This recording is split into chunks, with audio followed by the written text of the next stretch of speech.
In a tiny, quiet village lived a boy named Kabir. He had very little, almost nothing. His pockets were often empty, his shoes were worn and full of holes, and his school bag was so torn that he had to tie it with a piece of rope. Many nights, Kabir even went to sleep without dinner. But inside, Kabir was something no one else could see. A dream, a big dream one, that could change his life and maybe even the life of his whole family. Whenever Kabir shared his dream, people laughed. How can a boy who can barely afford lunch think about doing something big? They mocked. You should worry about tomorrow's bread, not the future. Their words cut deep, but Kabir refused to let them define him. He believed quietly but strongly that his future didn't have to match his present. Something in him whispered that he was meant for more. One evening, Kabir sat alone by the river, watching the fading light dance on the water. His heart felt heavy. A wise old teacher in the village, known as Guruji, noticed him and walked over. "Why do you look so troubled, my child?" Guruji asked gently. Kabir hesitated, then spoke. "Guruji, everyone says, I can't do anything great because I'm poor. They say my dreams are too big for someone who has nothing." Guruji smiled kindly, reached into his cloth bag, and handed Kabir a small mirror. "Look into this," he said. "What do you see, Kabir?" "I see myself." Guruji nodded. "Do you see the pain in your eyes?" Kabir swallowed hard. "Yes." "Now look deeper," Guruji said softly. "Do you see the fire behind that pain?"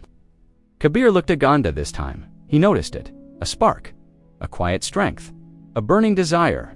Guruji continued, "That fire is your belief. Most people ignore it. They let the world pour water over it. But if you protect that fire, feed it with courage and discipline, it will guide you through even the darkest nights." He added, "People will throw dust on your mirror. They will try to make you believe you are not enough. But you must keep cleaning that mirror with your actions. Keep seeing your true self." Kabir held the mirror close. Something inside him shifted. That night, he made a quiet promise to himself, "I will not stop." From then on, Kabir lived differently. He read every book he could borrow. He practiced writing until his fingers ached. He studied harder than anyone else in his class.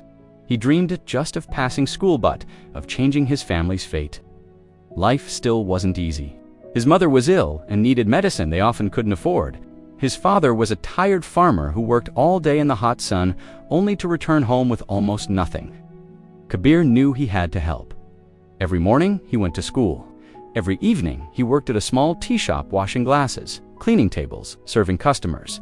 On weekends, he helped a mechanic in the village, learning how tools and machines worked. And every night, long after the village fell asleep, Kabir studied under a dim lamp, fighting sleep, fighting hunger, fighting failure.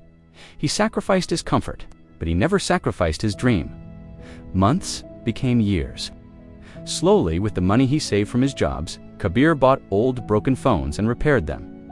Soon, people began bringing him phones to fix. He earned more, he saved more, he learned more. Then, with every rupee he had, Kabir opened a tiny mobile repair shop in the corner of the village market.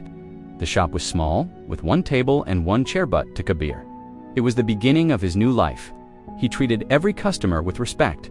He reinvested every bit he earned. He worked long hours without complaint. His shop grew. Then he opened another one and another. Soon, Kabir even created his own small brand of mobile accessories. His name spread far and wide. The same people who once laughed at him now waited at his door for a chance to work with him. His mother received proper treatment. His father no longer needed to labor in the sun. Kabir had changed his story. One day, Guruji visited his new office. Kabir rushed to touch his feet. Guruji smiled proudly. "You see, Kabir," he said, "the world tries to make poor boys think small, but those who dare to think big rewrite their destiny. You are living proof that dreams aren't measured by the money in your pocket, but by the vision in your heart." Kabir's eyes filled with gratitude. Guruji placed a hand on his shoulder. "Never forget your fire and help others find theirs." My friend, if Kabir's story lit even a tiny spark inside you, don't let it fade. Share this story with someone who needs hope, like the video. Subscribe for more strength and wisdom. And remember, your next chapter begins the moment you dare to think big. Start today.